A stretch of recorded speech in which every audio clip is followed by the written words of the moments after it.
வீட்டில் ஒரு பொருள் வாங்கியாச்சா, ஒரு சைக்கிளா அல்லது ஒரு பைக்கா ஏதாவது ஒன்றா நேரம் உடனே பாஸ்டர் தெரியுது ஓடணும்.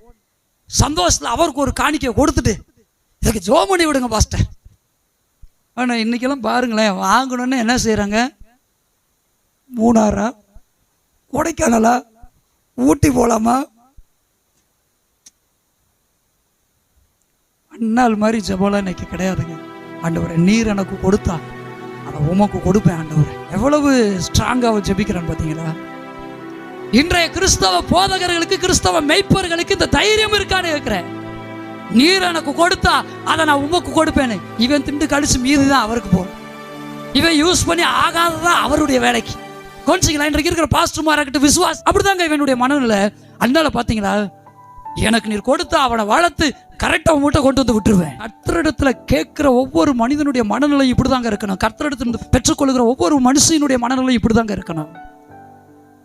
அந்த பரிதாபம் கேட்டு பெறத்தா முடியும். அதை திருப்பி ஆண்டவருக்காக கொடுக்கிறதுக்கு இன்றைய கிறிஸ்தவம் சத்துக்கட்ட கிறிஸ்தவமாக மாறிவிட்டது.